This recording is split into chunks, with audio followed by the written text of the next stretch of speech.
Sir ఇప్పుడు ప్రస్తుతం ఒక ఇంటర్వ్యూలో చూసాను. ఏంటంటే కృష్ణ గారి పర్సనల్ మేకప్ మెన్ మాధవరావు గారు ఒక మాట అన్నారు. ఏంటంటే అప్పట్లో హీరోలు బాగా సంపాదించేవారు గానీ ఏదో ఒక బానిసత్వం దేనికో దానికి డబ్బులు ఎక్కువ ఖర్చు పెట్టేసి డబ్బుల్ని కాపాడుకునేవారు గానీ, ఇప్పుడు ఉన్న హీరోలు జాగ్రత్త పడుతున్నారు అని చెప్పేసి అన్నారు. ఎంతవరకు కరెక్ట్ అయ్యి ఉండొచ్చు? మాధవరావు గారికి గరికపాటి రాజారావు గారి ద్వారా కృష్ణ పరిచయం. నాటక రంగంలోనే ఆయనకు మేకప్, స్టేజ్ మీద మేకప్ వేసినోడు ఈయన. అక్కడి నుంచి సినిమాల్లోకి వచ్చాడు. సినిమాల్లో కృష్ణ కంటే ముందే వచ్చాడు ఆయన. ఆ తర్వాత కృష్ణ గారు ఈయనతో ట్రావెల్ అవ్వటం మొదలైంది. ఈయనకి ఆ పరిచయం ఉండటంతో పర్సనల్ మేకప్ మ్యాన్గా పెట్టేసుకున్నాడు. రామారావు గారి దగ్గర పీతాంబరం అని ఒక ఆయన ఉండేవాడు, ఆయన పర్సనల్ మేకప్ మ్యాన్. పీతాంబరం గారు ఎన్టీఆర్కి, ఎంజీఆర్కి పర్సనల్ మేకప్ మ్యాన్. ఆ తర్వాత మాధవరావు గారు కృష్ణకి పర్మనెంట్ ఇది ఉండేవాడు. ఆయన ఈయన్ని నిర్మాతం చేయడానికి కూడా ట్రై చేశాడు కృష్ణ గారు మాధవరావు. నువ్వు సినిమా ఏదైనా స్క్రిప్ట్ తెచ్చుకో, సినిమా చేస్తాను నీకు అని, ప్రొడ్యూసర్గా మారు అని. ఎందుకంటే దీనికి మూలం పీతాంబరం గారే. పీతాంబరం గారు ఎన్టీఆర్తో సన్నిహితంగా ఉండేవాడు మేకప్ మ్యాన్ కాబట్టి. అలా ఎన్టీఆర్ని అడిగాడు ఆయన, డేట్స్ ఇస్తే నేను ఒక సినిమా చేసుకుంటాను అని. ఓకే చెప్పాడు ఆయన. ఓకే చెప్పాడు. ఈయన ఎన్టీఆర్ డేట్స్ ఉండటం అనేది ఆ రోజుల్లో చాలా గొప్ప విషయం. డేట్స్ ఉంటే డబ్బులు పెట్టడానికి చాలామంది వచ్చేవాళ్ళు. అట్లా ఆయన గజలక్ష్మి ఆర్ట్స్ అని ఒక బ్యానర్ పెట్టి అన్నదమ్ముల అనుబంధం అనే సినిమా తీశాడు ఎన్టీఆర్తో. అది చాలా పెద్ద విజయం సాధించింది. ఆ తర్వాత ఆయన కొనసాగాడు. యుగంధర్ కూడా ఆయన తీసిన సినిమానే ఎన్టీఆర్తో. ఇది ఇన్స్పిరేషన్. పీతాంబరం ఎన్టీఆర్తో ప్రొడ్యూసర్ అయ్యాడు కదా, నువ్వు కూడా ఒక స్క్రిప్ట్ తెచ్చుకో, నేను డేట్స్ ఇస్తాను, నువ్వు కూడా ప్రొడ్యూసర్గా మారిపో అని మాధవరావు గారికి ఆఫర్ ఇచ్చాడు కృష్ణ గారు. ఈయన డీవియేట్ కాల. పీతాంబరం గారు ప్రొడ్యూసర్ అయ్యాడు. తర్వాత ఆయన కొడుకు డైరెక్టర్ అయ్యాడు. P Vasu, Chandramukhi cinema director. ఆయన పీతాంబరం గారి అబ్బాయి. ఇలా అదొక వ్యవహారం అలా వెళ్ళింది. కాబట్టి మీరు కూడా అలా వెళ్ళిపోండి అని మాధవరావుని అడిగాడు ఆయన కృష్ణ గారు. ఈయన చేయలా. ఈయన లేదు, నేను ఇదే ప్రొఫెషన్లో ఉండిపోతానన్నాడు. వాళ్ళ అబ్బాయి ఇప్పుడు స్టార్ కెమెరామ్యాను, మాధవరావు గారి అబ్బాయి రాంప్రసాద్. ఇలా అంటే ఈ మధ్య చంద్రమోహన్ కూడా చనిపోవడానికి ముందు ఒక ఇంటర్వ్యూలో చెప్పాడు దాదాపు ఇదే విషయాలు. ఇండస్ట్రీలో డబ్బులు సంపాదించి, ఈవెన్ రాజనాల్ గారి పరిస్థితి, ఎన్టీఆర్ కంటే ఎక్కువ సంపాదించేవాడు ఆయన. అంటే దాదాపు ఎన్ని సినిమాలు రిలీజ్ అయితే అన్ని సినిమాల్లోనూ విలన్ ఆయనే. ఏడాదికి 80 సినిమాలు రిలీజ్ అయితే 80 సినిమాల్లోనూ ఆయనే విలను, స్టార్ విలను. ఆ రోజుల్లో ఆయన రెమ్యూనరేషన్ ప్రకారం ఎన్టీఆర్, ఏఎన్ఆర్ల కంటే కూడా ఎక్కువ డబ్బులు సంపాదించేవాడు ఆయన. రేసులకు వెళ్ళి రేసులు, తాగుడు, ఇతర వ్యసనాలు. ఫైనల్గా ఆయన కండిషన్ ఏంటంటే చనిపోయే ముందు హైదరాబాదులో అమీర్పేటలో సింగిల్ బెడ్రూమ్లో ఉండి ఇక్కడున్న డైరెక్టర్లందరినీ వేధించేవాడు ఆయన, నాకు ఒక క్యారెక్టర్ ఇవ్వండి. ఆ ప్రయత్నంలో భాగంగానే హలో బ్రదర్ సినిమాలో వేషం ఇచ్చాడు ఆయన ఈవీవి సత్యనారాయణ గారు. హలో బ్రదరు తర్వాత అదే టైంలో ఈవీవి గారు తీసిన తెలుగు వీర లేవరా సినిమాలో కూడా ఒక పాత క్యారెక్టర్, అంటే ఆయన అల్లూరు సీతారామరాజులో పోషించిన మేజర్ గుడాల్ క్యారెక్టరే ఇందులో చేశాడు మళ్ళీ తెలుగు వీర లేవరాలో. అలా ప్రతి ఒక్కళ్ళనే అప్రోచ్ అయ్యేవాడు ఆయన. రావికొండలరావు గారిని అడిగేవాడు ఎక్కడైనా ఒక వేషం ఇప్పించు అని. పరిస్థితి ఏంటంటే రావికొండలరావు గారు ఒక సినిమాలో ఒక ముని క్యారెక్టర్ చేయాల్సి వచ్చింది. అందులో ఈయన ఒక పౌరాణిక సినిమాలో గురువు గారి కాళ్ళు కడగాలి ఆయన, రాజనాల్ గారు. ఆ గురువు పాత్ర ఒక్క నిమిషం ఉండే క్యారెక్టర్. అది రావికొండలరావుని తీసుకున్నారు ఆ క్యారెక్టర్కి. కొండలరావు కాళ్ళు నేను కడగటమా అన్నాడు. అన్నాడు, ఏదో చేశారు. ఫైనల్గా అది అయిపోయింది, ఆ షార్ట్ సినిమా రిలీజ్ అయిపోయింది.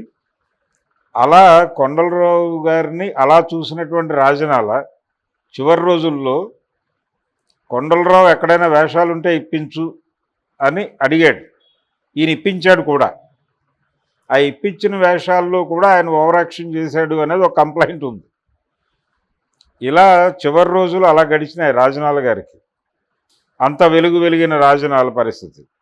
ఇలా అనేక మంది కనిపిస్తారు. వీళ్ళందరినీ గుర్తు చేస్తూ చంద్రమోహన్ గారు ఒక ఇంటర్వ్యూలో మాట్లాడాడు, ఇలా నాశనం అయిపోయిన వాళ్ళు చాలామంది ఉన్నారు అని. కాంతారావు, రాజనాల వాళ్ళిద్దరూ హీరో విలన్లుగా అద్భుతమైన సినిమాలు చేశారు. ఇద్దరి జీవితాలు క్లైమాక్స్ ఒకేలా నడిచింది. ఇలా చాలామంది, నాగయ్య గారు, నారాయణరావు గారు, గాలి వెంకటేశ్వరరావు గారు, వీళ్ళెవ్వరి జీవితాలు వాళ్ళు వెలిగిన స్టార్డంతో పోలిస్తే వాళ్ళ చివరి రోజులు అలా లేవు. చాలా కష్టాల్లో ముగించారు.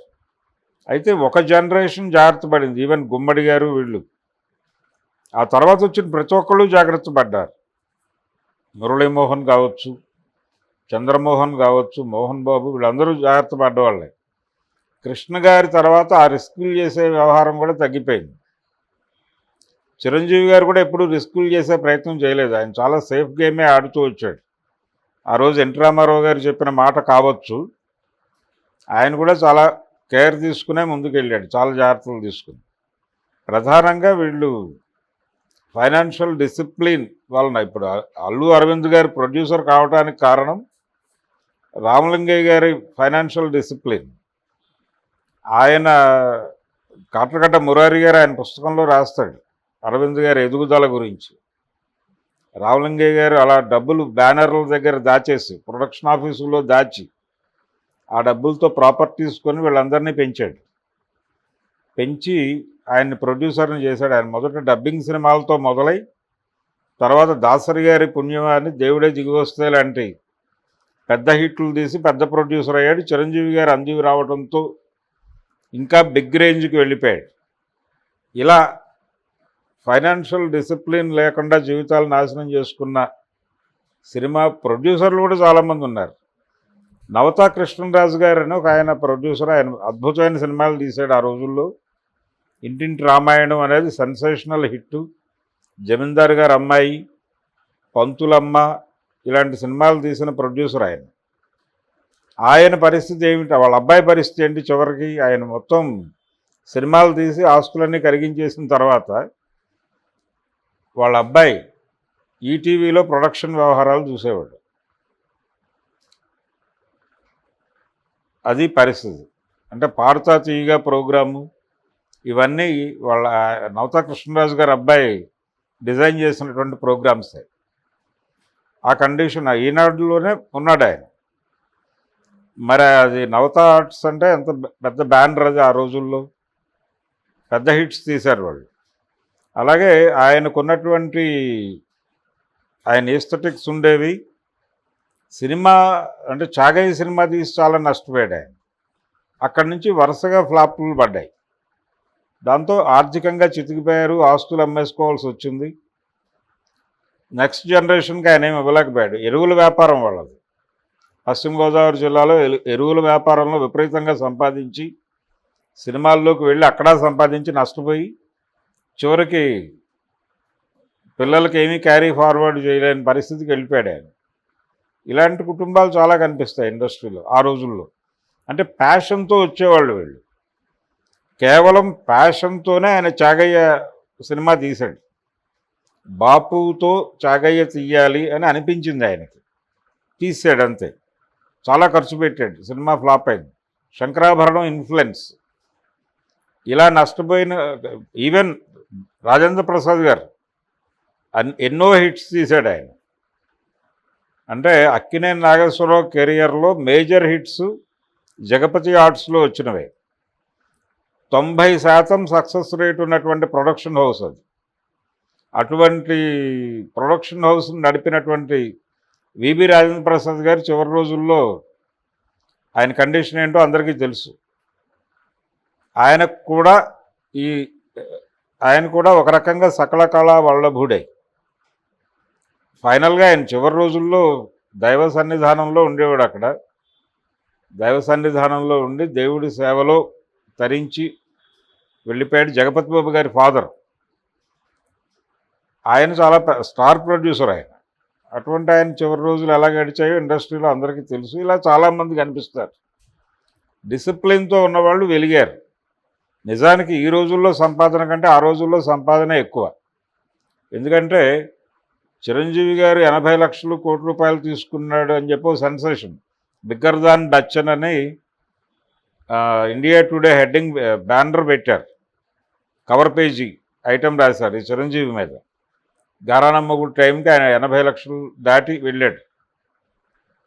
కానీ ఆ రోజుల్లో రామారావు గారి రోజుల్లో 5 లక్షలు 6 లక్షలు తీసుకునే రోజుల్లో ఆయన సంవత్సరానికి 10 సినిమాలు చేసేవాడు.